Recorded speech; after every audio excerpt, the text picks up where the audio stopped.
আপনি কি হিংসুটে? আপনি কি অপরের খুশিতে খুশি হন?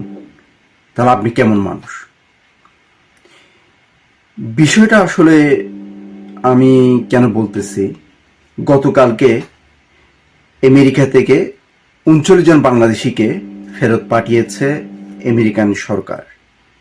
গতকাল ঢাকা এয়ারপোর্টে একটা বিমান ল্যান্ড করে সেখান থেকে ৩৯ বাংলাদেশিকে নামিয়ে বিমানটা আবার ব্যাক করে। এই পোস্টটা দেখার পর আমি আসলে শকড। কারণ ওখানে অনেক বাঙালি অনেক রকম নেগেটিভ কমেন্টস করতেছে। তারা কেমন জানি মনে হচ্ছে তারা খুশি। কেন খুশি আমি জানি না। যে ৩৯ জন বাংলাদেশি আমেরিকা গেছেন, অবশ্যই বলবো তারা যেভাবে যাক না কেন তাদের কোয়ালিটি আছে, এই জন্য গেছে। ওনারা গিয়ে কিন্তু এমন কোনো বড় ক্ষতি আপনার জন্য করে নাই। ওনারা গিয়ে কি আপনার জন্য প্রত্যেক বছরে প্রত্যেক মাসেই প্রচুর পরিমাণে রেমিটেন্স পাঠিয়েছে। আর এটা সত্যি, হয়তো যারা খুব বেশি খুশি হয়েছেন তারা এরকমই, হয়তো আপনাদের যে কোনো বিপদের সময়ে ওনারা কিন্তু পাশে দাঁড়িয়েছেন। হ্যাঁ, হয়তো আপনার জন্য 1 লাখ 2 লাখ টাকা, অনেক অনেক সময় হয়তো 1 লাখ 2 লাখ টাকার চাইতে বেশি টাকা আপনাকে সাহায্য করছে অথবা আপনাকে ধার দিছে, কিন্তু সেই আপনি বেশি খুশি হয়েছেন কেন জানি না। কেন আমাদের মন মানসিকতা এরকম। এই মানুষ আমেরিকা যাওয়ার জন্য মিনিমাম 15 থেকে 20 লাখ, ইভেন অনেকে 30 লাখ টাকার চেয়ে বেশি খরচ করেছেন। সেটা কিন্তু আপনার না, ওনার নিজের টাকা। আপনি কেন খুশি হচ্ছেন ওনাকে দেশে ফেরত পাঠিয়েছে এই জন্য?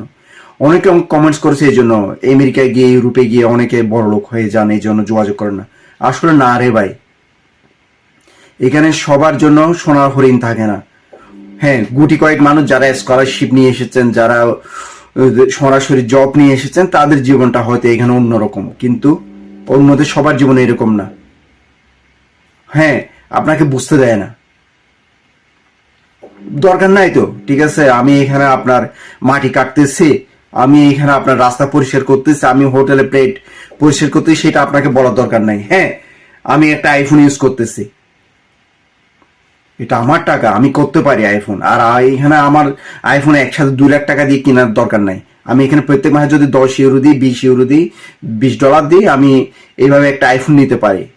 আর আমি কিভাবে নিচ্ছি, কেন নিচ্ছি, সেটা আপনাকে এক্সপ্লেন করা কিচ্ছু নাই। সেটা আমার টাকা, সেটা আমি বুঝবো।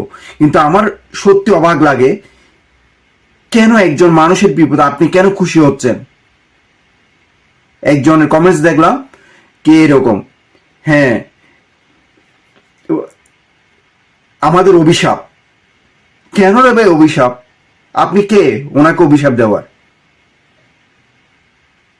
এবারও বলতেছে হ্যাঁ আমরা যোগাযোগ করতে পারি না। কেন? এখানে আমাদের কুত্তার মতো জীবন, ঠিক আছে। আমি বললাম তো, সবাই এখানে স্কলারশিপ নিয়ে আসে না, সবাই এখানে বাংলাদেশ থেকে জব নিয়ে আসে না। আমাদেরও পরিবার আছে, আমাদের আমাদের বউ, ছেলে মেয়ে, এদের জন্য আমাদের নিজেদের জন্য কিছু করতে হয়। এইখানে আসছি বলে আমরা তো আপনাদের দায়িত্ব নিই নাই, তাই না? আপনাদের ফ্যামিলির দায়িত্ব নিই নাই। মন মানসিকতা একটু বড় করেন, ঠিক আছে? মন মানসিকতা একটু বড় করেন। শুধু আপনি মন্দিরে যাবেন, মসজিদে যাবেন, খোদার সামনে সিজদা দিবেন, এটাতে আপনি ভালো মানুষ এটা প্রমাণ হয় না।